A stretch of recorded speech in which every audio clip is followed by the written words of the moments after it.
আসসালামু আলাইকুম। আপনারা অনেকেই আগের ভিডিও দেখার পর কমেন্ট করেছিলেন, কিন্তু দুঃখজনকভাবে সেই ভিডিওটিতে কপিরাইট সমস্যা হয়েছিল, তাই ডিলিট করতে হয়েছে। তবে কথা দিয়েছিলাম আপনারা লিখে যান, আমি পড়ব এবং বিশ্লেষণ করব। তাই আজকে নিয়ে এসেছি আপনাদের জন্য পরের episode, comment analysis video episode 2। চলুন শুরু করা যাক।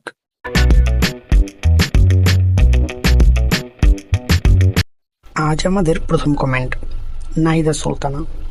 তিনি বলেছেন, আর আমার পরিবারই প্রিয় মানুষের থেকে দূরে সরিয়ে নিয়েছে, কারণ তার পরিবার আমার পরিবারের থেকে গরিব। তিলে তিলে শেষ হয়ে যাচ্ছি, কষ্টগুলো কাউকে বলতেও পারছি না। পরিবার সব দিবে, শুধু প্রিয় মানুষটিকে দেবে না। হ্যাঁ, আপনি ঠিক বলেছেন। এই কমেন্টটা আমাদের বাস্তব সমাজের একটি চিত্র এবং বড় ট্র্যাজেডি তুলে ধরেছে, যেখানে ভালোবাসা হারিয়ে যায় সমাজ বা পরিবারের অবস্থানের কারণে। যে লেখক এই লেখাটি লিখেছেন তার কষ্ট সত্যি অনুভবযোগ্য। এটি কমেন্ট না, এটি অনেক মানুষের বাস্তব জীবনের প্রতিচ্ছবি। এর পরবর্তী কমেন্ট লিটল ইউসরা।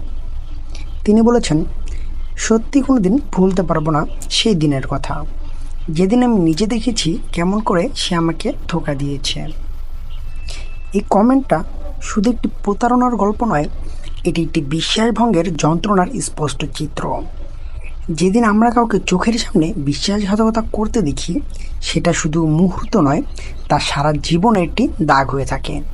এই অভিজ্ঞতাটা অনেকের জীবনে অনুভব হয়েছে, কিন্তু সবাই এতটা খোলামেলা বলতে পারে না। তাই এই কথাগুলো হাজারো হৃদয়ের কথা হয়ে উঠেছে। আমাদের পরবর্তী কমেন্ট করেছেন লিটল কাস্টার্ডের নামে কোনো একজন। তিনি বলেছেন, আমি চলে যাব না ফেরার দেশে, তুমি না হয় কবরের পাশে এসে বইল।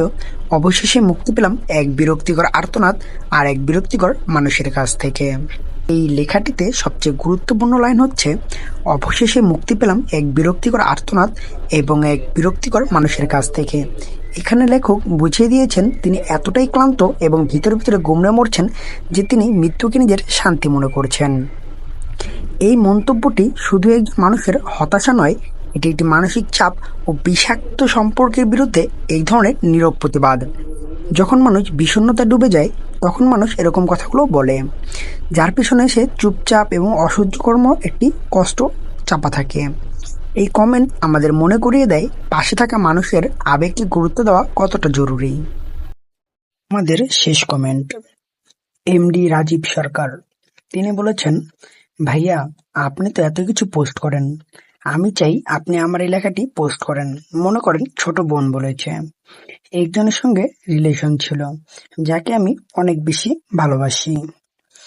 18 মাস 75 সপ্তাহ 526 দিন 12,631 ঘন্টা 7,57,896 মিনিট 454,64,640 সেকেন্ড ছিল। আজও তাকে অনেক ভালোবাসি। আপনার এই কমেন্টটি গভীর আবেগ ও দুঃখ প্রকাশ করে। আপনার কথা মন ছুঁয়ে গেল। সম্পর্কের এই গভীরতা, স্মৃতির প্রতি ভালোবাসা সত্যি অনেক শক্তিশালী। আপনি যেভাবে সময় গুণে তার স্মৃতিকে ধরে রেখেছেন, সেটা সত্যি অনন্য। আপনি ভালো থাকুন, সে দোয়াই রইল। ভাষার এই বিশ্লেষণ যদি আপনার হৃদয়ে একটুও ছুঁয়ে থাকে, তাহলে একটি লাইক করে পাশে থাকবেন। আর সামনে আরো অনেক কাহিনী আসছে, দেখতে ভুলবেন না। সাবস্ক্রাইব করে রাখুন এবং মনে রাখবেন, প্রিয় মানুষ হারিয়ে গেলে অনুভব হারায় না। দেখা হবে পরের অধ্যায়ে। এ অবধি ভালো থাকবেন এবং সুস্থ থাকবেন।